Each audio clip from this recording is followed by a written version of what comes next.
Yeah. Oh my God. Survivor specialists Phil and Alexa are back with the most anticipated tell-all in the history of time. We are joined by the queen, Michele Fitzgerald. Jordan Alford said over under on Phil shaving his beard for this. If my suits weren't still in LA, I would have driven back to get my suit and put it on for this.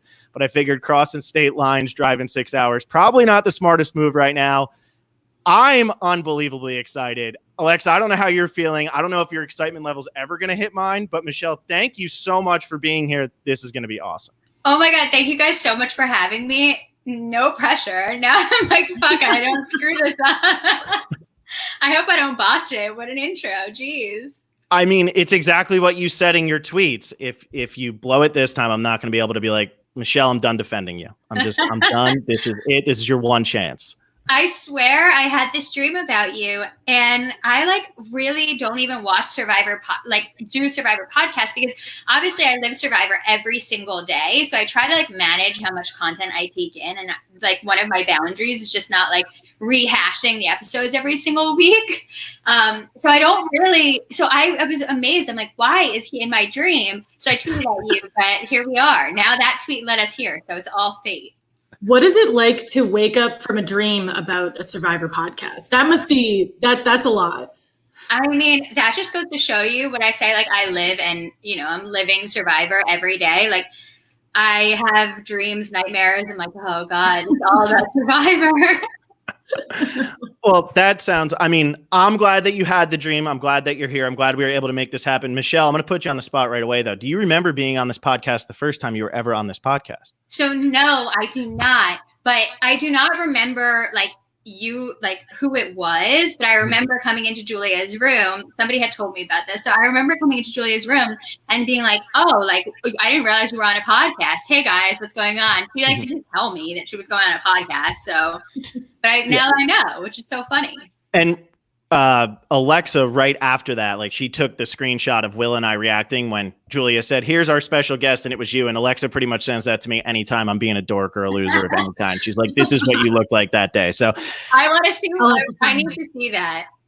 Alexa, you definitely have it in there. It's me and Will. It was before the days of Alexa. It was actually right before Alexa came in because it was right at the start of season 34. But we've interviewed a lot of people from your original season. And now it's good to it's good to finally have you here. All of them had nothing but nice things to say. So. Oh my God, I'm so glad to be here. And it's interesting that you say that a guy was on the podcast previously because Alexa was not in my dream. It was you co-hosting with a guy. So I wonder if I did. And like, I wonder if I somehow knew. Maybe I have like watched it back in the day, or maybe I watched Julia's. Like, I don't know. Some deep subliminal thing in me knows more than I know in my regular brain. So I'm so curious who this guy was. I think it was probably Will. It probably was. And Will is going to be so excited to hear that he was in your dream as well, that moment somehow is what you expected this podcast to be. It'll be, hopefully it'll be a lot more exciting, for you, not just for Alexa. That's why you weren't ready to relinquish the goods. It was too exciting. You were like, no, Michele, I'm not pulling it. Our ratings are going to go through the roof, and that's more important than your dignity. I was plastered in it. I was throwing everybody under the bus. I was like, please don't post it. I love it. Yeah. And no, this is live. So anything you mess up here, it's live. A noticeable lack of wine by all three of us too. So probably a good call. Yeah, well, I almost poured myself a glass of wine, and I was like, "We know how this could go, Michele." We did one with Kellen, and I was texting Bradley as Kellen was going, and he was like, "Oh, Kellen must be on like her fourth glass because the real Kellen's starting to come out now." So hey, we could have that here, but that's okay. We know big game nights and all the fun we have on a Tuesday night right now in quarantine. It is a big game night for me tonight, so I'm gonna hold off so that you guys get a regular Mish. There you go. Well, I'm going to start it off with like the question that I've just been wondering the whole time. How does it feel to go from being the most hated person in the world to the robbed goddess? Okay, so I actually did not know that you could have a positive experience out of Survivor. I just thought that everybody like received hate and backlash, but that mine might have been more so. But I didn't know that there was like a world where you can actually receive like more good than bad. I genuinely didn't. So now I'm like, oh my God. So all of these people who have played the show before, like, had this experience. It's just bizarre. It blew my mind when I realized that it didn't have to feel horrible to watch yourself on TV. Mm-hmm. And I'm glad you had that. I was just gonna say, I'm glad you had that experience, because I feel like a lot of people went kind of the opposite with Winners at War, where they went from being, oh, we all love them, to all of a sudden, like, then people are leaving Twitter, people are doing whatever is going on. I feel like there was a lot of hate thrown at people on this season. So it's funny that in such a negative, situation that we had towards the end of the season, you were able to be like, oh, I'm having a great time. This is wonderful. It really only could have gone up for me. Let's be honest. There was no lower than it could have went. I honestly I had kind of thought that I was going to be like purpled, because in general, people of my type who like don't win the season probably get purpled. And sometimes people of my type who do win also get purpled. So I'm just grateful it ended the way it did. Mm-hmm. And as from our side, we saw you had a conversation with Rob early on, and Ben, I think, during the final tribal, had talked to you about being a fellow controversial winner. Did it help to, I guess, be able to share that experience with other winners, to know that you weren't necessarily alone in that? Yeah, I think so, because the people the winners who I had known, hold on, I'm going to get water. Go for it. Fine. I don't have corona, I promise. Although I don't know that for sure, but I don't think Everybody stay inside, wash your hands. I know. No, I'm fine. I'm just choking. Just a casual choke, no big. It's bad now, because I'm in Arizona, and Arizona, the restaurants and stuff are open, but every time I like go out somewhere and like I eat, I have this really bad habit of just eating too fast, and I'm constantly like dying. And I'll just be like, and like, I feel like everybody's looking at me like, hey, get away from me. Don't ever come near me again. I'm having I hear you. I'm having a terrible experience because I have really bad allergies, but I have a bad reaction to allergy medicine. So I'm like trying to not take it, but also I'm experiencing allergies so bad that I'm like hacking up a lung outside. People are like, this bitch. I don't know. It's mental. Okay. Anyways, to your point, I did not, the people who I knew prior to this season who were winners were like Mike, Adam, like people who their first season, they were so happy with Wendell, so happy with their win, that I never knew people like Amber or Ben. I had never connected Sophie who had that experience before. So I just felt like I was probably alone in that negativity. And when I got on, I heard other people shared my story, like Nick and Ben, and I kind of felt a little bit justified. I never want anybody to feel the way that I felt, but it just made me feel like, okay, most people, when you tell, yeah, I won, but I didn't have a positive experience, they're like, yeah, but you won, and that's all that matters. Like, you won $1 million. I'm like, no, but it wasn't fun. Like, it wasn't a good time being bashed online all the time. So it was nice to know that other people were in my boat and like empathized. Because it's hard to complain that you won Survivor. It's hard to bitch about it, but. That's what I think is so funny. You're saying, I didn't know you could have a positive experience as you walk away with the $1 million check and everybody has to call you the queen. I mean, that's just a fact. So, but it's funny how like from season 30 on, I think there's probably one winner who people don't complain about. And I'm not counting Tony in this, but there's probably one winner that people don't complain about. And that is Jeremy Collins. That's it. He's the only one who doesn't have like a hate. I want to say like fans. I just froze. What's the opposite of fanboy? What's the opposite of fanboy? Yeah, like what is like everybody else has like the haters, like, but like it's like a small group that just seems to be so vocal. Whereas Jeremy doesn't really have that. I feel like everybody else who won in the 30s has that. I know he doesn't. And it's really strange because like even Wendell had he won in his own right, but had the Dom controversy. Ben had a controversy. Like, yeah, I guess if you look at it, there's always, people are just going to hate no matter what. It's wild. I mean, Tony got away pretty unscathed this season, and so Jeremy. But those are like, I think there is something to that. Both of them are like power people who kind of like dominated their season. And so people want to see that type of stereotype win. I mean, you dominated the memes this season, so I guess you have that going for you. I have to say, I don't remember saying any of those things. Like, genuinely, I don't. And I watch it back and I'm like, what the hell was I thinking? But I think I was just so back against the wall that like when you rile me up like that, I'm just going to go the hell off and I don't know what I say. I black out and there you go. Now I have memes. It's the Jersey rage. That's what happens. That's exactly how my mom and sister. They just go crazy when you piss them off. It's like, I don't even know what you're saying, but I want to get away from you. My sister watched me this season. She's like, and bits of this season where I was more fired up than others. She's like, that is the most you that I have seen both of your seasons. She's like, we were wondering where that girl was hiding. You're so nice to everybody out there. Well, I don't blame you. I mean, especially at the end where like we see you just getting so frustrated. And from what it sounds like, no one was really considering anything that you had to say. And you were so right that entire time. What was that like? I guess kind of talking to people who were not receptive to what you're saying. It was pretty alienating, honestly. I really haven't had many experiences in my life where people, they weren't even faking it to be like, yeah, you know what? We'll hear you out. Just throw you a bone to like nod and say like, maybe we'll go with you. Like they weren't even doing that. So I was completely, I was just talking to a wall and there was no breaking through. And it's like, why are you not seeing what's so clear to everyone else that one person is going to win this game? And and it's clear who it is. And if you stick with that person, you're going to lose. It's that simple. So why would you want to take a path to a loser spot?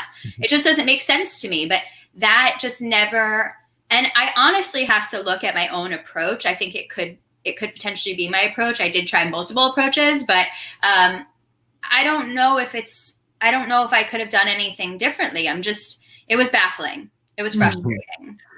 The one that really got us was at the final 7 when you like spelled it out for Nick and then exactly what we thought was going to happen ended up happening. What was just that like, and who were you trying to work with to get to the end with that you thought you could beat? Was it Nick and Denise or was there like a mix of people that you thought that you could get to the end with? I genuinely did not care who I got to the end with at that point. I had been left out and I know that sounds really kind of not strategic, but where I was, the position that I was in the game was I'm on the absolute bottom. I have not been part of any of these votes. Right now, me even getting to the end, let alone having an argument for myself is pretty nil. But what I do know is that if I sit next to Tony, that's going to be an automatic loss.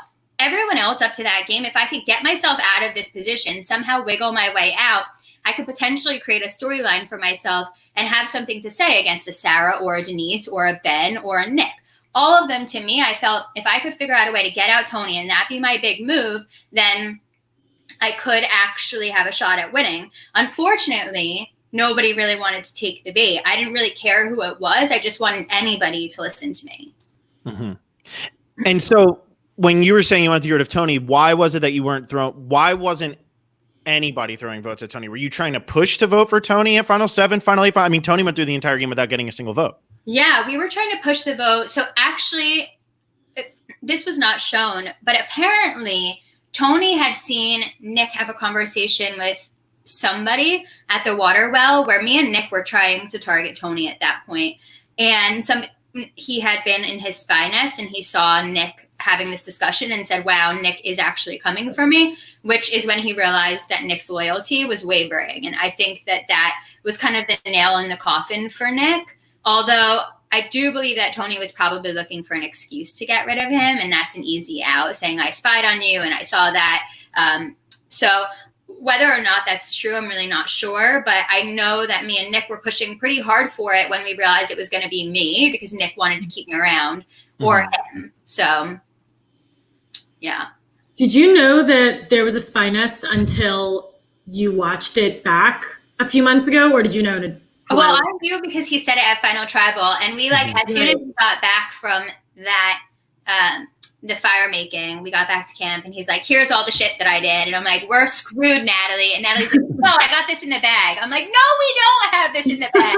Tony has this in the bag. He had a fucking spy nest, and he was up all night with fires looking for idols. Like, we do not have this in the bag."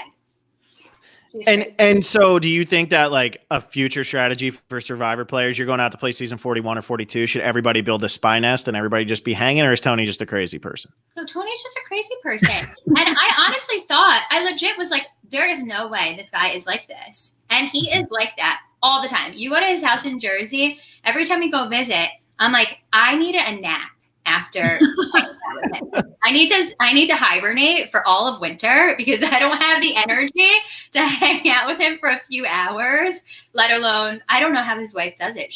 I love Marissa, but wow, what a saint. So just a lot of 5-hour energy. He drinks no caffeine, no alcohol. He's just like that. That was kind of my favorite thing that he said about himself was at the finale when he said like he doesn't watch baseball games, he doesn't do anything, like he's a boring guy. I'm like, how can you be as hyper and chaotic, scatterbrained as him, and just like it doesn't seem like he has a hobby except for Survivor and like his family. Like that's it. Yeah. I mean, he works really hard. He goes home. He doesn't like to leave his house. So like when a lot of people are like, oh, I really want to get in touch with Tony to like do a podcast, whatever. I'm like, if it's not in the press kit, like consider it not an option because he'll never do really more than whatever CBS tells him to do. He doesn't like to leave the house really. He's kind of a homebody. So I don't know. If I try to get into the mind of Tony, I think I'll start to lose it. So I don't even try to analyze. It's just who he is. Well, everybody, we're not in CBS's press kit. So if we don't get Tony, you just heard from Michelle why we didn't get Tony. We might have to go into his house. It sounds like. We might have to. We'll like go in our full like masks and everything and be like, all right, Tony, it's time. He would probably host you guys. He likes having people over. He just doesn't like to leave. So interesting.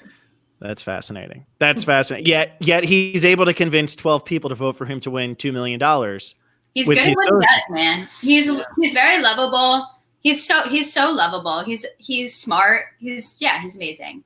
I have literally only nothing but good things to say about him. And I truly feel people are like, are you bummed like that you lost? Or people like say, I'm sorry. Like a lot of people send me condolences. And I'm like, I don't feel sorry. Like, yeah, it sucks that I lost, of course. But I do ultimately feel that the right person won. And I love the way that Tony played. And I can lose gracefully. Mm-hmm. Okay. Now, how do you feel about losing to Natalie?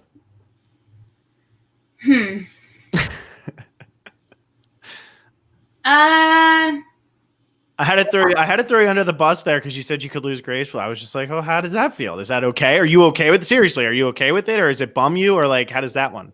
I also I think people are also like, oh, you should have gotten a vote or whatever. But like, what would a vote have done for me if a vote was just, okay. So I think most of the people who would have maybe tossed me a vote would have tossed me a vote for me to get potentially second place, like a pity vote.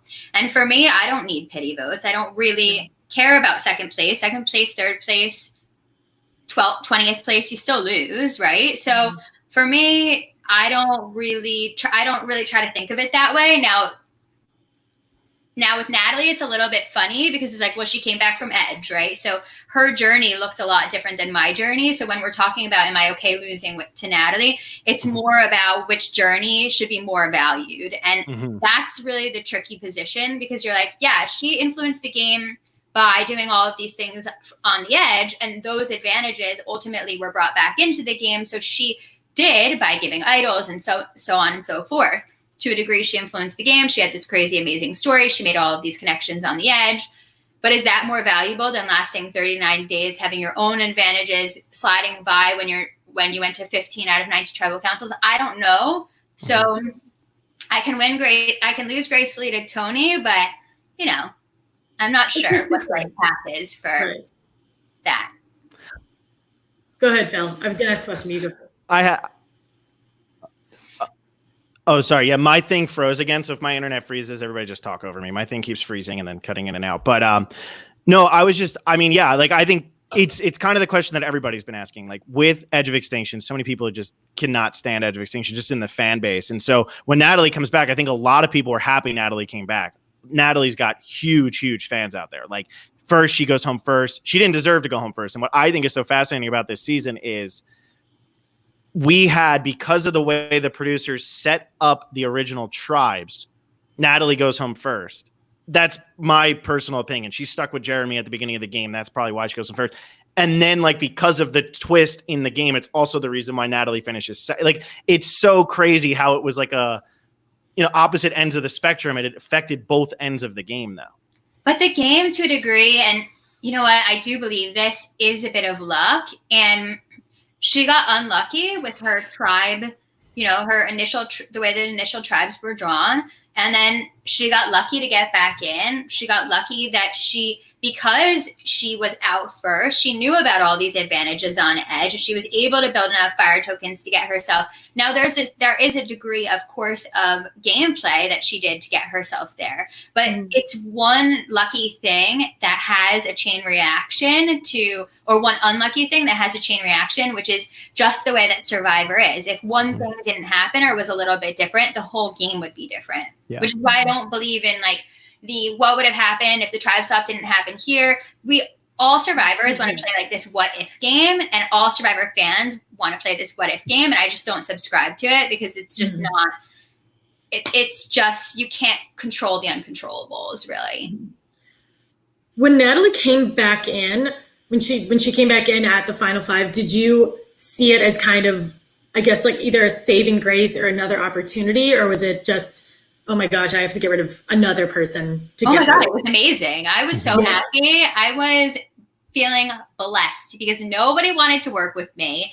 I was totally back against the wall. And even before we went into the edge, the conversation shifted from let's get Michele out to, hey, we're all a big happy family now, right? And the edge is the enemy. And I was like, yo, yesterday you were about to literally cut my throat and use my blood as dressing for the rice. Like, so we're a big happy family now? Like, I don't remember that convo for the past week.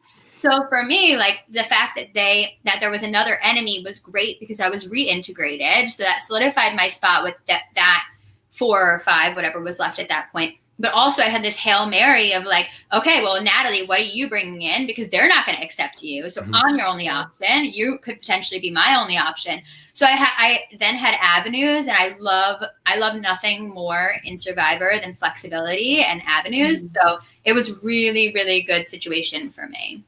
Do you think that did you realize how much the jury at that point liked Natalie, and that even though you were going to be able to kind of navigate with Natalie, that they were still going to look at her more fondly, maybe give her more credit for moves just because they knew her so well? I think we all knew, and that was I think this is part of why you're going to hear a lot of frustration from my cast if you listen to like Tony interviews and etc. Because everybody knew she was the ambassador of Edge. Everybody who came in was welcomed by her, fed by her, whatever. They broke bread over the fact that we had just spent 39 fucking days burning their asses and sending them all over there. I mean, me more so than anybody. So I think it was all in the back of our minds. Like, she's had all this time to connect, but also we knew she's pretty abrasive. I mean, if you meet Natalie right away, that will be one of your first takes. She's so sweet and means well, but she doesn't sugarcoat things. So as much as she had built bonds on the edge, she also made a lot of enemies over there. And she was pretty transparent in the way what the conversations that were happening were geared more towards Tony. And I knew that she was probably sugarcoating how many friends she had, but I don't know. Yeah. It's just weird. It's a weird wrinkle that we had to deal with. And when we were talking to Sarah, that's the only other interview like this we've done. When we were talking to her, she was saying that you guys didn't realize that when you were buying things, the coins were going to Edge. If you would have known that, would you still have bought the 50-50 coin, or do you think you would have just been like, forget this? Absolutely. People shaded me so bad for a 50-50 coin because it was like 50%. Why the hell would you do that? But if you're on Survivor, you should know 50 any advantage is better than no advantage. And the reality is, now looking in retrospect, what advantage came from the edge after that point that was actually more beneficial? We had a disadvantage we sent, and we had an advantage that was another disadvantage. It was an advantage of sending a disadvantage to somebody, right? That was the Nick one. But no other advantage came from edge after my 50-50 coin that was actually good. So if I had held on to those coins instead of buying that, I would have got a disadvantage coming to me. And then I would have had to, so, I mean, coulda, woulda, shouldas, but in general, I don't think, I still would have bought it. Yeah. Why not? And it was fun. So I like, you listen, the game is supposed to be fun. Advantages are fun. Why not buy them? I think flipping a coin in front of Jeff is pretty cool too. It's like, that's something that hasn't been done yet. So that must have been kind of cool. I didn't know I was flipping it. So people are like, do you practice? I'm like, why the hell would I practice flipping a coin? Like, we already knew you flip it once, it's safe. You flip it the other time, it's not safe. You know what's sad though, Michelle? Alexa and I actually discussed after you got the 50-50 coin. That's so big. It actually looks like it would be easy to see how fast it would spin so you could kind of get a feel for it. That's how pathetic Survivor podcasters are. People think about. I mean, maybe I could have done that. I don't know. There is a lot of time that I have on my hands there. But again, I thought I had asked Jeff, like, oh, should I just flip it onto the ground? He's like, no, on the podium. So there's all these variables, right? Wow. Uncontrollable, like things that, okay, where am I going to find a podium sized thing to try to flip things on? It's just, yeah. I mean, and also, were you actually, so then somebody just brought up in the chat here, you were listening to fortune cookies. Were you expecting there to also be an advantage in the fortune cookies, or like, was that just kind of like made for TV that just happened there? Wait, first off, I didn't know there was a chat. I wish I didn't know, because now I'm going to be looking at it like, it's been pretty good so far. Okay. Yeah, everybody's excited. Everyone's very happy. I'm gonna find you. No, what? Oh, the fortune cookies. I was like, I was reading these fortune cookies. I'm like, all right. I was really just opening them because I wanted to see if there was maybe a hint to something, obviously, which is what we were all doing, and that's why we were reading them aloud. But of course, as I'm reading them, they're sticking in my mind. And right after the Chinese food, I had a walk, which is like when we go do our interviews. So obviously that was the last thing that I did maybe 5 minutes before. And then I had this interview, and then, so it's stuck in my head, but I mean, they were pretty spot on. Yeah. Yeah. And then the last thing I'm going to ask you about, like those, wait, I completely forgot what I was going to ask. It was going to be something about like little fortunes and stuff, but I forget. Let's go back. I don't read like tarot cards or like go to psychics or like, yeah, I'm not somebody who's like, oh, my fortune told me, like, I'm not like somebody like that. I get fortune cookies that gave me a sign. Sometimes you just need a sign. Exactly. I think I spend about 7 seconds looking at my fortune cookies and then I move on. So yeah. I wish I had my wallet on me. I actually have a fortune in my wallet. I'm not kidding. It's still in there. What is it? In there. I don't even remember, but it's been in there for like 5 years. I think it was one of those things like I just snuck it in there and it's on the back side of like the part that folds out.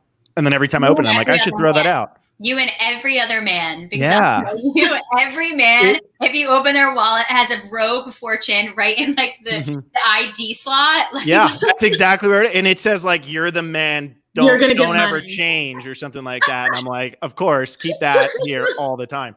No, the other thing I was going to ask you though, and because you were just talking about the walks, and then we can actually go back to like your initial tribe and like what you were kind of hoping for here. But how many times did you actually talk about this whole, like, I was deserving my first time and I'm proving that? Because we heard that so many times throughout the season. Were they pushing that out of you, or was that just kind of where your mind was going all the time? I was like, Michelle, give it a rest. But really, you know what? I said it in my AMA, 2 days ago, that I really didn't know that I was carrying around this massive burden. Obviously, I knew it when I had wrapped up the season. And when I should have been celebrating, I was like crying in my hotel room, right? So I knew it at the time. And I knew that after I like went to Central America and I would like ran away basically from myself. And then I came back and I got a regular job and I was like, no matter where I'm going, I'm carrying this with me. And I thought that I had gotten rid of it. And I really did feel that way. My life felt like it was like in a really good place. And I don't know if it like reopened a wound by going back out there, but as soon as this season aired and like I was watching it back, I feel like a weight was lifted off me. Like somehow I must have been carrying this around for so long. And I honestly don't know how much I talked about it. I really don't, but I wouldn't be surprised if it was a conversation that I gravitated towards. Were you nervous to go back out when you got that first call for 40? If you are not nervous when you get a call to go on Survivor, you are fucking a sociopath. I get it. Yes. I don't care. I don't care who you are. You are nervous when you get a call. And like, cause then your brain starts running. It's like, who am I going to be up against? Are they going to be smarter than me? Am I going to make a fool of myself? Am I going to be voted out first? What if I make the merge? And you can play every single scenario through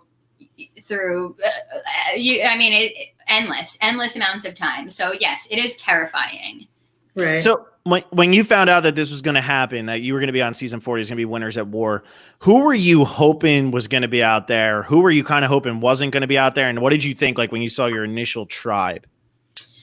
I obviously hoped that Jeremy was going to be out there. I lived in Boston for a while, so I knew Jeremy and his wife. I know Jeremy and his wife very well. So I had hoped that he was going to be out there. I didn't pregame with him at all, but I just knew that when we hit the beach, everything would be good. Obviously, I have a relationship with Adam.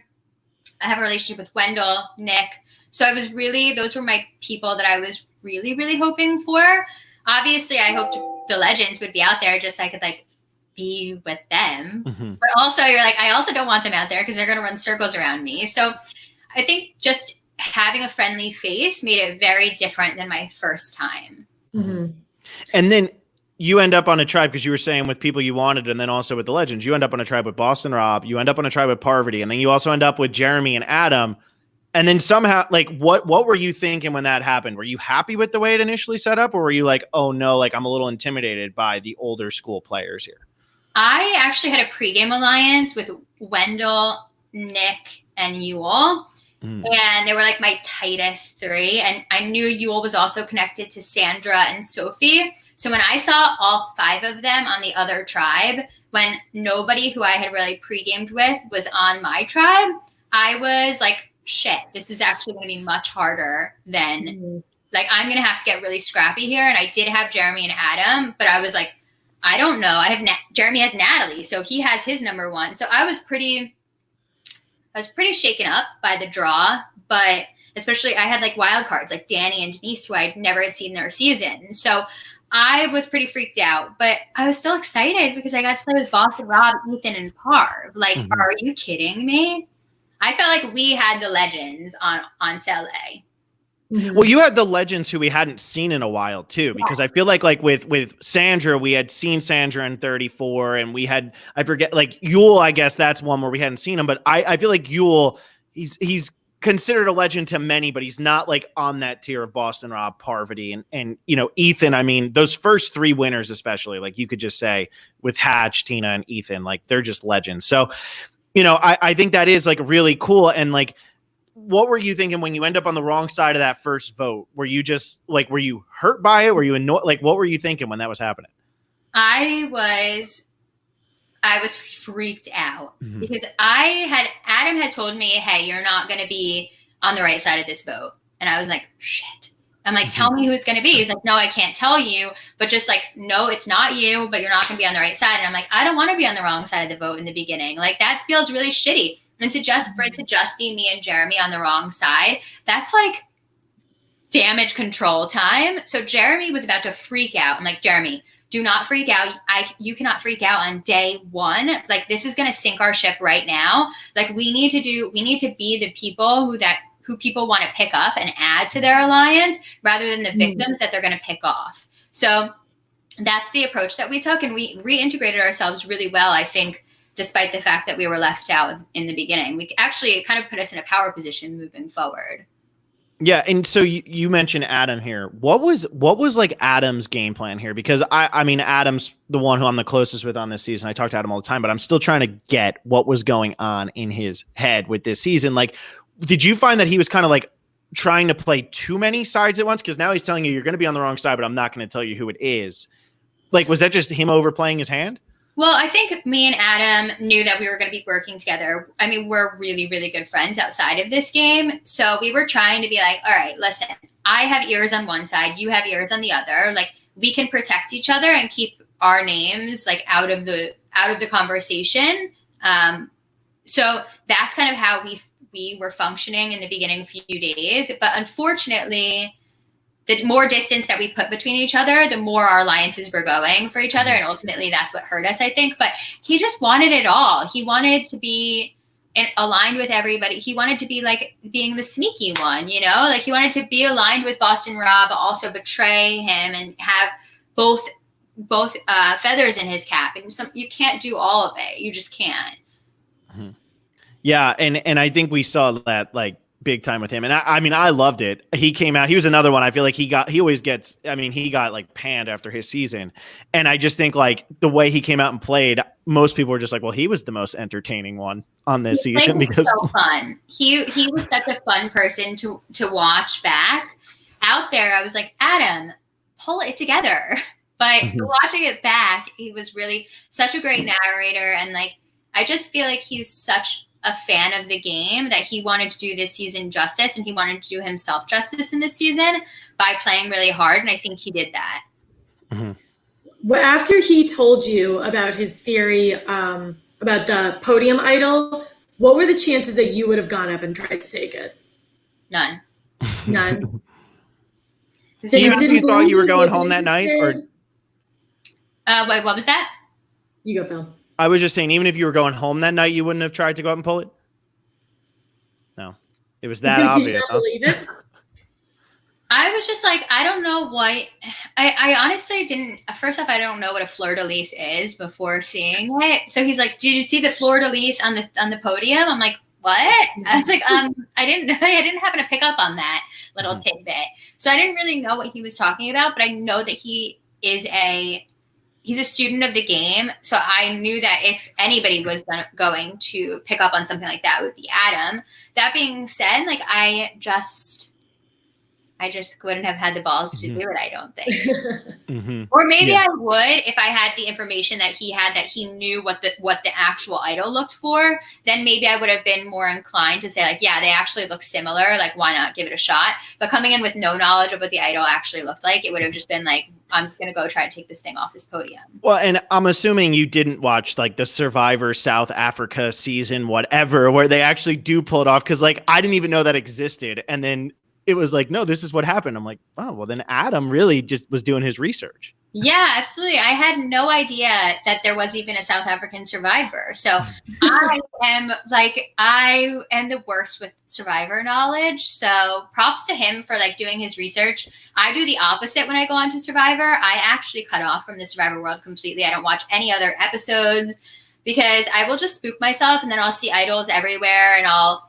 overanalyze people's games, or I'll try to like think up all these scenarios. So I do the opposite, and I like cut off, and he will watch every single episode of every single season to prep. So different strokes. That's actually smart. That might help you go in with a totally clean slate. I always hear people saying like, oh, I said watched every season in a month, and maybe going in with a clean slate just kind of clears your head. Yeah, I think for me, imagine watching everybody's season, right? So I just watched maybe Sarah Lucina's season when she won. Then I'm going to go in with all these preconceived notions of her rather than actually, which could be really beneficial because then I know how she plays, right? So more information is smarter to enter, obviously, to a degree. But then you're also putting these prejudices of an edit and of how somebody else played rather than the person that they're showing you to be. So for me, I just wanted to go out there and read people authentically from my own lens rather than whatever lens Survivor has crafted for people. So did you go back? Obviously, you know what you didn't go wrong, obviously. But like, were there any things that you like went back and watched from your own season, or were you just like, nope, I lived that. This is it. I don't really rewatch my first season. Yeah. No. I don't blame you. I do. I do. So don't worry. So Pete was telling me that you were like a day one Michele fan. And I was like, you know what? All these people are coming around. And I love to hear that you were like from the beginning, because I had few and far between, which I love. If you go back, you got to listen to the Survivor Co-Wrong cast assessment. And I was like, my winner, Michele. It was literally that. And it was just, Michele is going to win. I guess at the time you were listed as a bartender from Freehold. I live in Ocean County. So I was like, of course she's going to win. And so I was just like, that's the winner of this season. There's no doubt. And then as it went Oh no, he's freezing. on, I didn't realize how controversial. I went with it. I froze. There you are. Okay, there you are. I love it. I froze. It's okay. Yeah. I honestly love it. I'm so excited to hear that. And my boyfriend was like, yeah, you have to give like shout outs to Phil for just being your day one. And I really appreciate that. That's why you were in my head as my dream, because I knew that you would never leave me. I knew you had my back. Although for this, I'm only going to play the 10-second clip on our Twitter of you being like, I don't watch Survivor. I'm bad at knowledge, and just be like, see, she wasn't that good, everybody. I told you the whole time. She didn't know what she was doing. The podcast you were about to air in my dream was way worse. Okay, well, that's, yeah, exactly. Well, there's no wine here, so I don't think it's going to be that bad. But yes, we also, I think Alexa and I should be credited. I don't know where Pete is, but tell him that we should be credited with bringing him back into the Survivor fold here, because we gave him that podcast for season 40. He did the Denise one, and like somehow our intern, we call him intern, he's not intern, but we got, he just reached out to Pete on Twitch, and Pete was like, I'll do it, sure. And then we ended up doing a podcast with Pete. So I have to tell again, I wanted to give you a little shout out and credit, because I don't really watch or listen to any of the podcasts, but I actually happened to see that podcast, and I don't know why. Maybe I was trying to gather information on Denise or something. Like, I don't really know why that specific podcast I had tuned into. Maybe he posted it on his Twitter. I don't know. But I watched it and I was like, dang, he is like really attractive. And he had to having to reach out to me like right after that. So I think that you are the reason that me and Pete are dating. So I'm the ultimate wingman. Wow. Think about that, everybody. Think about that. He would never have been on my mind. I probably never would have even responded to his tweet if I hadn't just seen him on your podcast. I'll tell you, my birthday's January 6th. Pete can send me a present on my birthday. That's I'll send you a present. That's all I ask. I'll send you a present. There you go. You're welcome to everybody. I want everybody to know that Michele just admitted I am the reason that Pete, well, Alexa, you too, but Pete and Michele are together is because. Yeah, if things go wrong though, shit. You're getting. Then it was Alexa who brought you two together. It had nothing to do with. Yeah, I'll take the bad guy. Yeah, exactly. Okay, cool. But yeah, no, that was fun. And then you had reached out to us with the Scott Pollard one, and Scott was another one like we never expected. We get him on, and like I was a little concerned with that one because obviously gotta go with like the Michele like excitement level up here all the time. And I was like, I don't know how Scott's gonna like be with this. And then everything we said, Scott agreed with, and I was like, all right, Scott. All right. Like, I didn't realize you might be like the ultimate day one. He might be a bigger fan than I am. He is. He's, you know what, Scott, I have such a good relationship with Scott. I never really expected him to like really advocate for me so loudly.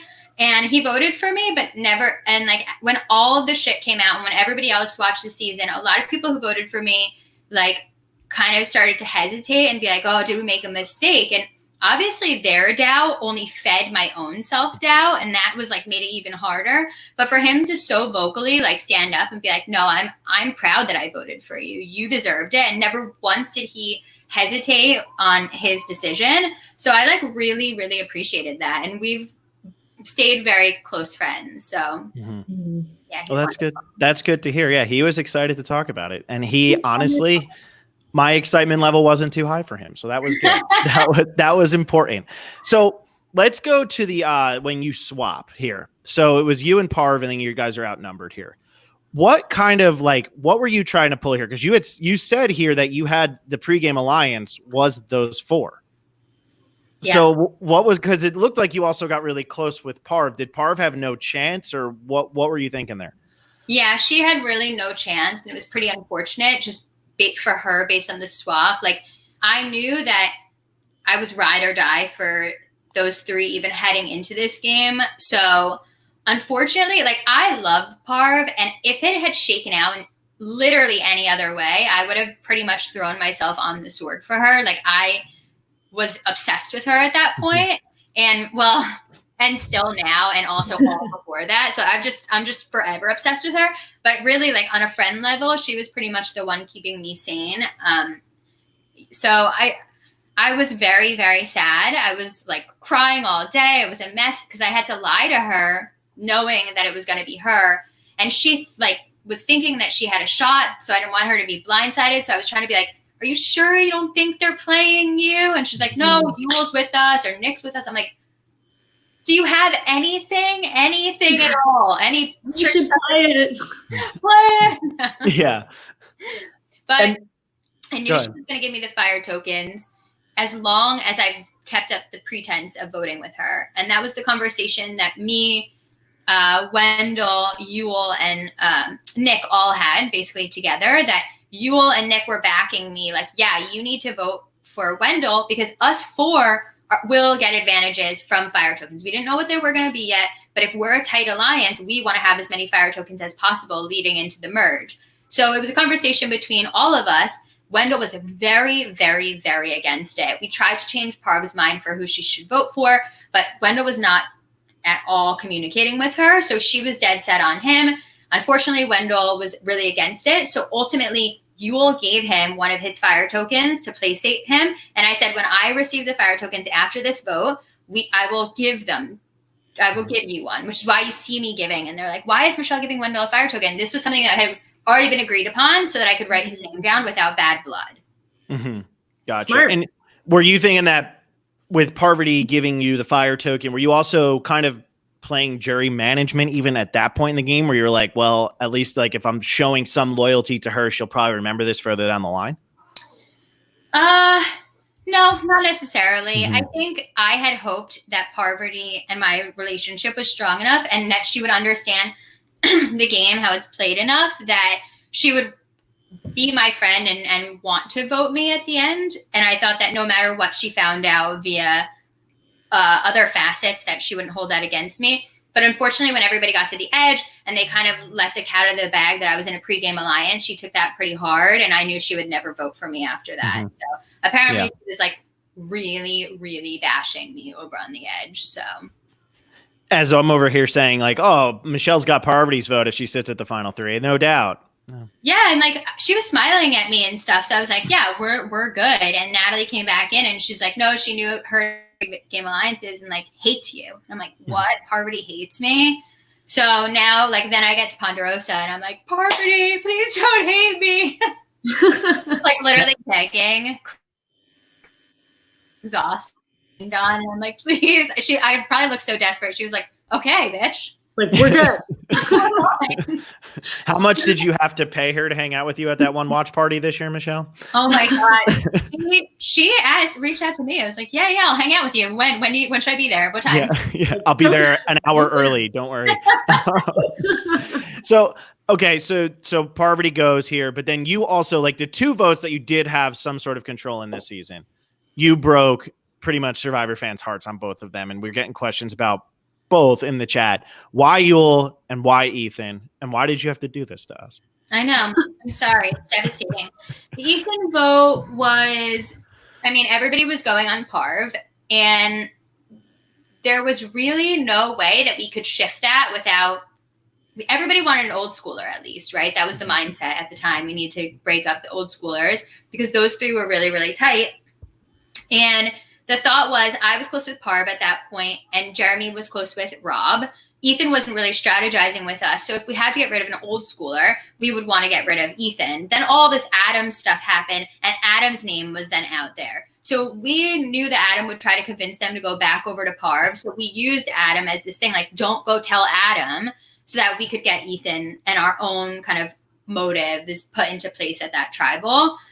Because Adam was actually really close with Ethan, so he would never have gone for that. And he had Denise, he had Ben, he would have convinced them otherwise. So we just needed to kind of cut him out of the equation to get our plan into place. So unfortunately, I love Ethan. He just wasn't really eager to strategize with us. Oh my God, thank you. My sister just delivered me wine. There we go. And now the podcast begins. It is 1 o'clock. God bless everyone. Yeah, perfect. Actually, I only have we're water. talking about Ethan. She's like, bet you need this. Yeah. And I'm glad for the next half hour, this is the real podcast, everybody. So get excited. Starts. Yeah. So what about, okay, so obviously everybody was saying you want to get rid of, or you want to weaken Parvati and Boston Rob. Why Ethan instead of Boston Rob? I understand why you wanted to keep Parv, but was Jeremy just that set on keeping Boston Rob at that point? Yeah, absolutely he was, because if you look at his game in general, he always was trying to keep targets that were bigger than him. And of course, Ethan is a bigger target, but Ethan is also has an easy way of integrating himself socially into groups. Whereas Boston Rob really was more reliant on he was so desperate, Boston Rob, for somebody who would be true to him. So I think he was more loyal to Jeremy and Jeremy was more loyal to him. Whereas Ethan had this side thing with Adam. He wasn't really giving us much. Whereas Boston Rob was like, here's my life. I will stick with you. And Jeremy was like, okay, let's do this. So I don't know. Mm-hmm. Yeah.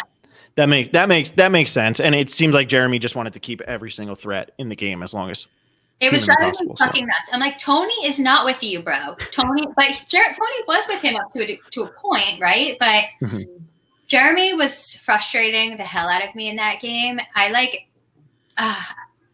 Jeremy should send me flowers for dealing with his month. You should call him about that. Somebody send him this clip, please. No, I'm just kidding. Please no. Mm-hmm.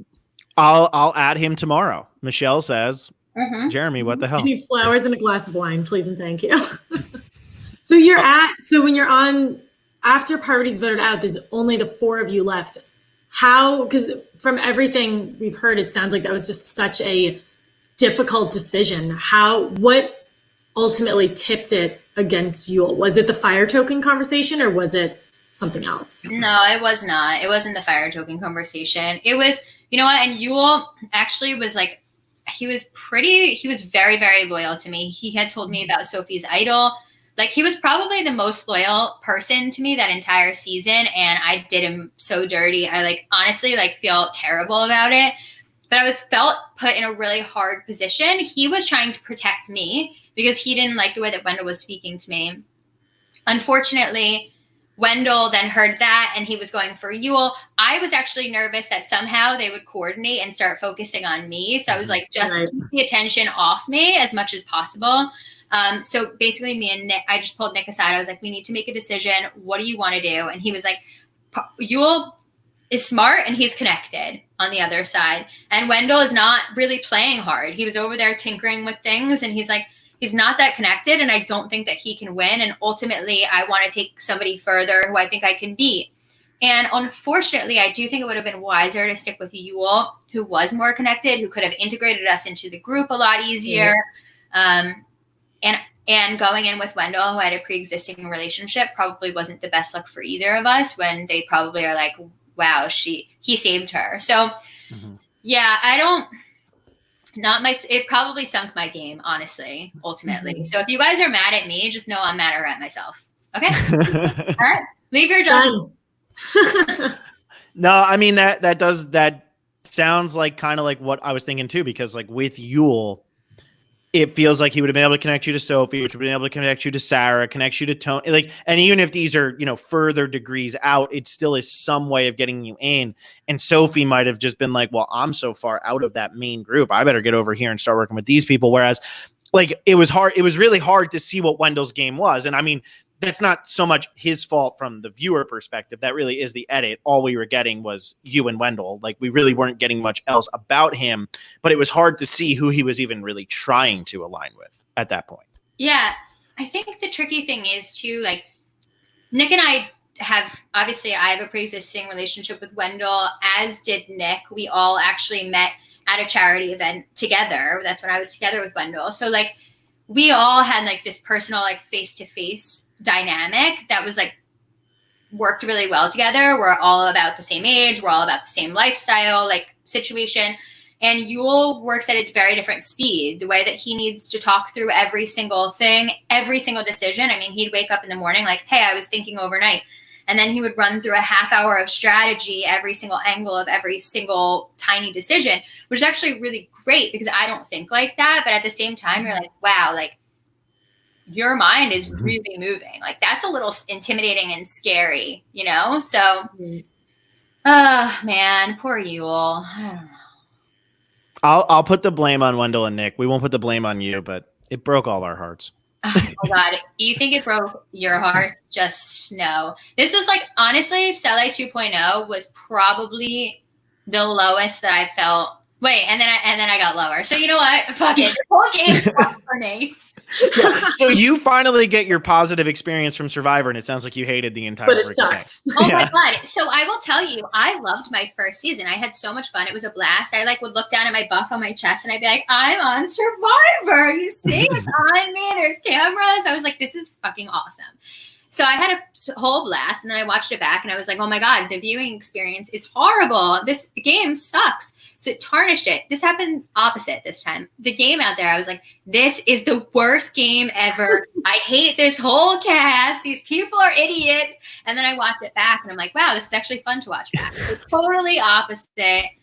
totally opposite experiences. So when you play a third time, try to have the worst time imaginable. Just try to hate every second of it, and it'll be the best 13 weeks of your life. Yeah, if you're hating it, then I guess it's good TV. I'm not sure. Yeah. That's a prerequisite. Who knew? That's some negativity there, but yeah, I mean, that seems to be the way. Yeah. So why did it get what was like this lower? You said then it just kept getting lower. Like what was going on post merge that just. I think we see like it's okay. So I was left out in the beginning. That was really hard for me. And then I get on Sele 2.0 where I'm with all of the people who I will ultimately want to enter the merge with. And then my game starts to kind of downslide, right? Like I have to vote out all of the people who I want to be sitting at the end with or working my way to the end with together. And then I get to the merge. I have really no legs to stand on because they wipe out Wendell. And Jeremy is in this random allegiance to Tony, who I don't even know at all. I mean, I didn't have anyone.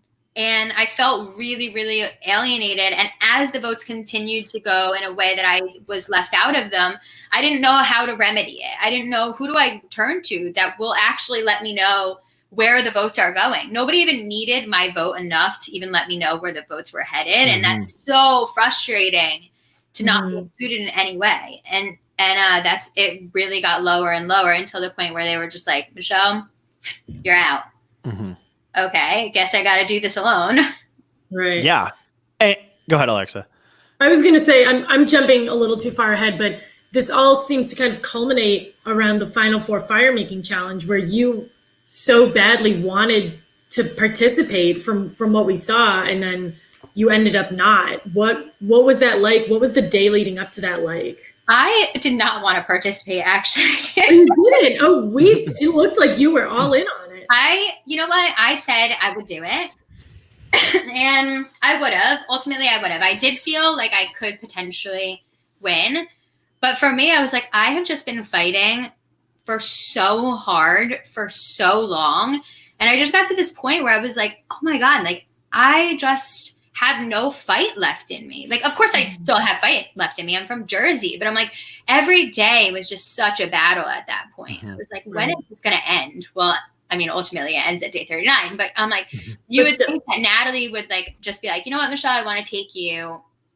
I think she was scapegoating the decision that she was trying to put me in there as like, hey, you want this on your resume. But in actuality, what was actually going on is that she wanted me to go so that Sarah and Tony would have to go against each other. Their votes would then be split and she'd have a higher probability of winning. She was not trying to actually get me to the end with her and beefing up my resume. She wanted me to lose and them to go to the end together. So it looked like it was all like hunky-dory, but her intention really rubbed me the wrong way. And I ended up being really, really fired up, which ultimately made her not put me in. And that's how we all saw it shake out. And so you get to that Final Four challenge. It's you versus Natalie. If you would have won that, would you have taken Natalie or would you have put Natalie in fire against Tony? I probably would have taken Natalie, just because I just think she would. I don't know. We're going to hold you to this no matter what. You can't backtrack once you say it. So I don't know. I always have a hard time. I mean, I said it earlier, but I always have a hard time of like revisionist history. Is that a thing? Like when you go back and you say, what if? I don't know, because everything's a little bit different when you're there. Like emotions feel different. And now you think with like a little bit more logic and hindsight. So I don't know what I can say like confidently. I'm not sure. Yeah, because when we were talking to Sarah about that, she said the same thing you just did with Natalie, where Natalie probably wanted Sarah and Tony both in the final because it would have split the votes. And I was like, well, what if Michelle was in that situation and it's Michelle versus Tony and Sarah? Can you split enough votes and then get yours to win like 5-4-4 or however many people are on the jury? It's an interesting concept. And really, Natalie winning that final that final immunity challenge takes away just even the hypothetical of that situation. I know. I replay that moment of that freaking ball slipping through my fingers nightly. So I like had it. She was fumbling it like a psychopath. Like she's never worked with balls before. Like, come on. I've juggled a bunch of balls before. I know. Oh, Jeff must love hearing that. I was so confident. I was doing great. And then I don't know, I lost focus for just 1 second. Mm-hmm. That seems like such a tough challenge. It's like about timing. And so there's actually like, I felt it was actually more mind than coordination. So I went in being like, yeah, this is really leaning into my strengths because I thought it was coordination. I'm like, I'm fucking screwed. But then I realized that you have enough time actually to like go get the ball. So it wasn't about coordination. It's actually about like, when are you dropping the balls in order to have them like. So Natalie sucked at that, but she was good at coordination and I was good at timing. But yeah. Yeah, that challenge was insane because the whole time I was like, Natalie's going to drop. Natalie's going to drop. Natalie's going to drop. Now, like they showed maybe 5 or 6 of her saves. So who knows how many saves she actually had that were insane like that. I know. I was like, just drop the fucking ball. Like, throw me a phone. I know, right? Let me win this. I want Let me win this, bitch. Yeah. Yeah. Hi, Pete. I know. I almost had to see myself out, Pete. What the hell are you doing coming in late? Like, what else are you doing during this quarantine? You should be what is he even doing for the past hour? What are you doing? You should have been here this whole time. What kind of supportive boyfriend is that? I talked about you earlier, and now you missed it. And it was bad too. It was really negative, Pete. She was talking trash. She was crapping on you. But yeah, I don't know. I guess he's just got better things to do than I guess. his three favorite people. I don't really I'll understand. remember this. Yeah. Michelle, I know you already talked about this in your AMA, but when you I can't remember if it was Final 5 or Final 4, but when you walked on and you saw that puzzle challenge that you kicked last time, were you just like, I got this? Despite all of the other that was before then? Excited. This was legit my like favorite challenge that I've ever had in any season because like first off, there was a slide. Hello. Love a slide. Count me into a water slide. Are you kidding me? I was stoked. I was like, great. Like this physical aspect sucks. Like I know I'm going to suck at that, but I'm good at slides. Great at slides. I was like, cowabunga. This is a blast. I had so much fun. Jeff is like, wow, like you really leaned into that, like the slide aspect. I'm like, you have to have fun where you can get it in this freaking game. It sounds like the only fun you had in 37 days. That's it. No, Bible, it really is. No, but I saw it and I was like, okay, well, I know this puzzle, and also these are all like they're all bronze. They're not really brains. So they had all said if there was a puzzle, like Michelle, we need you to carry it. I'm like, I got this. But we've seen before that slide puzzle that I did that I couldn't even get to the end because I couldn't even do the physical aspect. So like I was not counting my chickens before they hatched. I was like, Mish, let's just put one foot in front of the other. Hope that you can get to the end on this one. And then we'll worry about the puzzle. So yeah, everybody that was excited when you kicked it over, that was pretty much when you became the Rob Goddess. Everybody was like, oh my God, she did what we all wanted her to do for the entire season. And now it's happening. It was so exciting. I was like, yes, I could do this again. Yeah, exactly. And people were like, oh, well, why did they have that same challenge that late in the season? And really, there were pretty much every challenge was a recycled challenge. Every challenge of the season, I believe, was recycled. No? Yeah, I think so. You just happened to be there for the one that was late in the game. That was your challenge late in the game. Because the last challenge, the Final Four challenge, I forget whose challenge that was, but that was a challenge that we had seen, I think, 2 or 3 times. Yeah. So are you talking about the Final Four challenge? Nick Wilson had done that one. A few people. I mean, honestly, aesthetically, that challenge is really beautiful. Like the wall in the background, and it's really intense. So it's a good final challenge, I think. What was it like to walk into? I guess was it the first individual challenge after the merge, and there's like a 50-foot pole that looked, and then you fell off of it. What was that situation? You almost died that day. I got home and I was like, all right, everybody needs to sit down because there's this period in this game that I get hurt a lot. And I was like, I knew that I had the wipeout on the balance beam.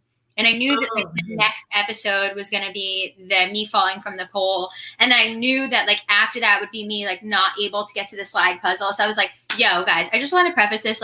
There is a period of really embarrassing me in the challenges. And my parents were like, yeah, it's not going to be that bad. And then every episode they were like, it was that bad. I was like, I told you. Yeah, It's terrifying. It was so scary, and it was rainy, and it was high, and I was slipping, and I was terrified. I was so scared. I was like, I really was just trying to like ease my way down. Wasn't even trying to like move to the next notch. I was like, just get me off this fucking thing. And I just slipped, dropped, everything hurt. And I just laid on the ground like, oh my God, let's do like a body assessment. Like, how damaged am I? And it was my like, leg is pointing in the right direction. That's a good point. And that was like the time I think Jeff actually like was like, fine, you know what, Michelle, here's some respect. Here we go. Because he came over and there was serious concern in his voice. And I was so proud of him in that moment. I was like, oh, that's good. I know. Phil, you'd be really proud too, because after Final Tribal, we get on this little bus to the boat. And like Jeff is standing there like waving bye. It's just the three of us, me, Tony, and Natalie. He's like waving bye. He's like, thank you guys for a good season. And the bus is like pulling away. And I'm like, bye, Jeff. Love you. He's like, love you too, Michelle. And I was like, guys, did you hear Jeff just say he loves me? I'm like slapping Tony. I'm like, he loves me. He loves me. He's like, fucking stop fangirling. Yeah. I'm like, but he hated me for so long. I heard it. I like wish I had a recorder, you know? Oh my God. 4 years. It took you 4 years to get that. It took me 4 years, and it was worth it. It was like sounded like gold coming out. Did a cameraman capture that by any chance? I don't know, but I do have some cameramen that are my friends, so I'll try to see if we can uncover it. Oh my God. I'm so happy for you. Yeah. It was my proudest moment. Other than being on this podcast, this is now my proudest moment. And third to winning, so all makes sense. Yeah. This is also my proudest moment. So I've been like, since we like locked this in, since pretty much I got the cameo from you, I was like, well, this is going to be a long like month up until we get Michelle onto the podcast. This is going to take forever. And of course, it's the month that we're like all in quarantine and I can't do anything. So I'm just like, well, I wonder when we're going to have the Michelle podcast, Alexa. But I feel like I hopped on this really fast. I was like, guys, you did. I'm not going to make you wait. We can do this now. So I'm less than a week from I actually like prioritized it because I was like, I was talking to Rob. And Rob was like, what dates are you free? And I was like, I don't know, sometime next week. And then I was like, well, let's do you guys before we'll do the Rob one. So Thank you. That brought a tear to both our eyes. We were like, wow, we did it. You had a big week. And yet I can't say that I read every single comment on your AMA. Yeah, we're going at that for a really long time. Bro, I tried to quit and Pete had happened to call me like right when I was about to quit. And I'm like, Pete, like my hands hurt. My eyes are basically bleeding. And he's like, do it for your fans. I have done it for the fans. So I put in an extra 3 hours after that conversation because he's like, you know what, Michelle? Like, listen, I know it kind of sucks that you have to sit here and answer all these questions, but people will like appreciate it. I'm like, you know what? You're right. So. And the internet loves you now. I want to say you didn't answer my question though. So I'm a little. Really?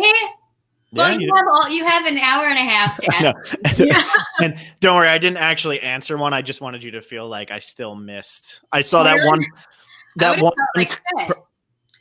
one person put it on Twitter, I guess, where they were just like, "Oh my God, she answered my question," and it was you being like, "Wait, I must have missed it. Post it here," and they were so excited that you did that. And I'm like, God, the AMAs. I could never do that because I just have way too much ADD to be able to sit there and just be like, I know. And honestly, I was trying to answer as quickly as possible. Like, so ones that I could do in just like one answer, I tried to do so that it was like, I wasn't trying to be bitchy, but I'm just like, okay, well, that's like, whatever. Here's whatever the answer is.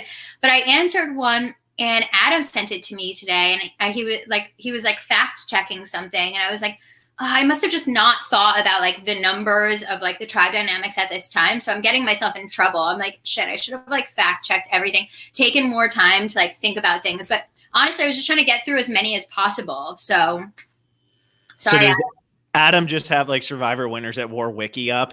And like anytime he sees anything, he's like, nope, that's incorrect. I think people tag him and, I think people they do. Yeah. Because they know that he'll come out and he'll defend or go against, like, because he does have that encyclopedic knowledge. That I know.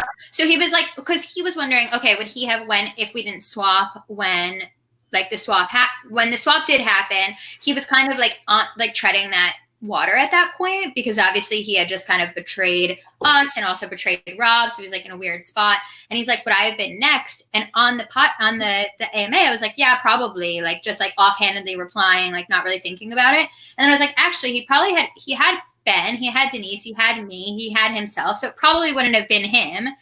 So then I got in trouble for that. I was like, no, I was with you. Like, I don't know. That's a lot to think about, though, because at this point, like 2 days ago, it's been, what, like almost a year since you played? So I wouldn't be able to remember that. And I'm not doing like the number. So if I'm like, oh, me, Ben, Denise, yeah, that's 3. There's not enough. But then, of course, Adam has a vote. I don't know. It was a whole mess. So anyways, I'm getting myself in trouble. That's the moral of the story, is that the more podcasts and the more AMAs that I'm doing, I'm just digging myself into a hole. So can't wait to see how next week goes. Yeah, I was going to say, Rob's is edited. We don't edit ours, and I don't think you've done anything to get yourself in trouble yet. We've asked. Good. Let me just chug this then, real quick. Yeah, we've been lobbing softballs to you over and over and over, so you can hit them out of the park. And when we do if we get Adam on or Wendell on or any of them, we'll ask them the really hard questions, like the trap questions. But for you, it's just whatever. Here's the underhand toss, and do what you got to do. Thank you so much. I really appreciate that. That's the only type of question that I do well with. Anything above this level, I just totally sink. I have no comment. You've been doing great. Everything's been great. Hold on, let me plug this in really quick because I'm about to die. There you go. Pete wanted to let you know that he was making dinner, preparing dinner, and getting ready for games. So, Oh yeah, I know. We had that game at 7:30.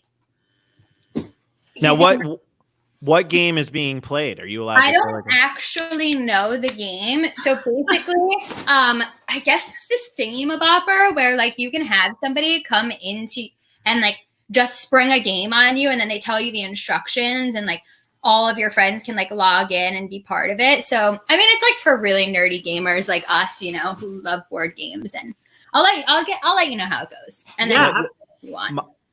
Will, the guy who used to do this podcast, he like designs board games and would have me and his friends test play them in our apartment. And I would just be like, oh my God. And then we'd have to play the next version of that board game because he would figure out what was wrong. And then he'd have to play the better version. And that would be how we'd spend a lot of Friday nights the last 2 years. Ever. There you go. Wait, I want to do that. I said to myself, like, what should I do during this quarantine? And then I decided maybe I'll become like a board game creator. But let's like, this is after I'm like, oh, maybe I should start creating pickles or jam. What am I? Like, this is way past banana bread. I like how it's like board games are pickles and jam. I love that. Like, do you play, Michelle, do you play Jackbox? Have you played that? I have played Jackbox. Yes. I love Jackbox. We should play sometime. I would totally be down. We don't have to like limit our friendship to this, I'm gonna cry. I'm gonna turn my video off. Oh my God, he's gone. I'm like actually not exclusive? I'm not exclusive. I mean, I'm like actually really easy to hang out with. All you have to do is share my interests, and that's it. Well, I like games and I love pickles. I like board games. I don't like pickles, but I like jam, so you can make jam. Okay, well, I have to lean into one of my hobbies, so we're gonna have to figure out. Yeah, I love how it all, guys. I can't do it all. We're gonna be doing a YouTube channel after this, everybody, where the 3 of us are just gonna make pickles. So get excited. That's what's on the horizon. That's what we've decided to lean into. So can't wait for that. No, so Michelle, I know you got to play your game with Pete. I know you got to play your game with everybody else. You got a lot of fans waiting here. But do you have anything else that we didn't really touch on, or like anything else that you want to talk about here that we didn't talk about? Because we jumped around and we talked about pickles for 4 minutes. So I know. I'm sorry. You know what? I don't really have a lot of like structure, so I know I jump around a lot. Yeah. And I really struggle because I can't keep track of like what I've talked about where. So like, of course I know all of the content, but I don't know like what you guys feel like is kind of missing in your Michelle storyline. So if you have any questions, feel free to ask, but I don't have anything like lingering. Well, I'm the same way. I was creeping on Reddit earlier. Someone said that the 3 of us, or you were going to come on our podcast, and I was looking at the comments and someone said that we lack structure. And I'm really excited for tomorrow morning when someone says, these people talked about pickles and jam for 15 minutes. Listen, let me tell you, I truly believe, like, what if you want to know my answers, go on my Reddit, listen to any other podcast, listen to my whatever. I think we should come on and talk about things that are that are interesting. I find Oh, picking yeah. quite interesting. So I think it's fine. I've enjoyed my time. If I'm enjoying it, that's really all that matters, right? That's all that we care about. Hey.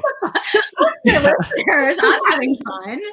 So we're gonna I'm hanging with two friends. Whatever, we're good. We're good. Michelle just called me her friend, so it's over, guys. Wow, But yeah, everybody plays the game, Tom. yeah, everybody. See you later. This is it. That's it. But no, I mean that's always been our thing. What structure? We don't have structure. We just blab for an hour to 2 hours every time. I mean, that's all we can do. Sometimes we do have structure. We had War Dog on the podcast tell us from the first breath he ever took as a human up until he got voted off of Survivor, and it was a 3.5 hour podcast. It was amazing, but it was way different than what we've ever done. That's for sure. Wow, really? 3.5 hours of War Dog. Yeah, It was Wow, long. that sounds like I would have just been like, you know what? I'm gonna leave the computer running. I'm gonna head out for an hour. I'll be back. It's like getting a Zoom background of like yourself staring at the computer. I should have done that. Oh my God, that's crazy. Did. The best part was though, after it ended, he texted us immediately and was like, "Oh God, we forgot to read my letter." So then we had to do like another 2-minute video with him of him reading the letters. So it was actually great. We spent like 4 straight hours. Did you do this a few days ago? Because he had just said that he was on a podcast and he was like, "Am I going to be shady?" Or he tweeted something like, "I'm about to throw a bunch of shade." No, we haven't. We did one with him after season 38, but we haven't done one with him since. So I see. Watch out! It sounds like plan? hate coming. What's like your plan for off season? Like, do you guys continue doing these or what? Funny you should ask, Michelle. Time to close it out. I knew. It's like that was beautiful. We've never had an end transition like that. I just throw me the third interview spot. Like, can I just be your third half of this podcast? Your third. Wait. Our poor intern is quaking in his boots right now that we're about to fire him. Your third, Michelle. That's, that's why it didn't sound right. So, because you asked, for everybody who's listening, we will be talking this Saturday at 1 p.m. Eastern Time. We're going to be talking to Wendell from this season. So super excited to hear his perspective. We're hoping to get a couple more interviews, but what we definitely have locked in is starting next Monday. We are going to be teaming up with the Once Upon an Island YouTube channel, who's been floating around in the chat a little bit, talking about all 40 winners in a 10-part series. Well, I guess not all 40 winners, but you know what I mean. All 40 winning games over the course of 10 weeks, 4 winners per week. So make sure to tune into that. Tomorrow night, Phil and I will be doing a Q&A podcast for our $5 patrons. So if you guys have any burning questions for us, become a $5 patron and we will do our best to answer it. You can follow us. It's $5. It's easy. It's easy. You can make jam with that money. Yeah. Follow us on Facebook, Twitter, and Instagram. And Michelle, thank you so much for coming on. This has been many years in the making for Phil, and this is actually the greatest moment of his life. So thank you so much. Oh my God, this is the greatest moment of my life as well. I'm super stoked. No, but really, when this whole quarantine is over, let's grab drinks and really meet up in person. I'm down. I'm flying. My parents keep trying to get me to come back to Jersey. I now have a reason to come back to Jersey. Come home. I'm a reason enough. I was on I was going to wait in this allegedly extremely long line for your New York watch party that was upsettingly canceled. It was devastating, and I would have never made you wait in that line. Everybody else. So much. I would have fast forwarded you, don't worry. But no, I know. It's such a bummer. I mean, nothing of this season looked how I expected it to. I thought I would be, having a bunch of watch parties and going to finale, and it was such a curveball for us, and I thought it was really going to taint my experience with the season, but it was fine. I got to watch it with my friends and family in a much more intimate way. So I know it was a bummer that I couldn't connect with everybody, but there's plenty of time for that. We'll hold watch parties next season when we can make fun of all these newbies. Love that. It. That's our favorite thing to do. Well, thank you so much for coming on, Michelle, and we'll have to have you on again sometime. Yeah, whenever, for real. I'm your third part now, so. I love it. Sounds good. All right, everybody. See you soon. Thanks, guys.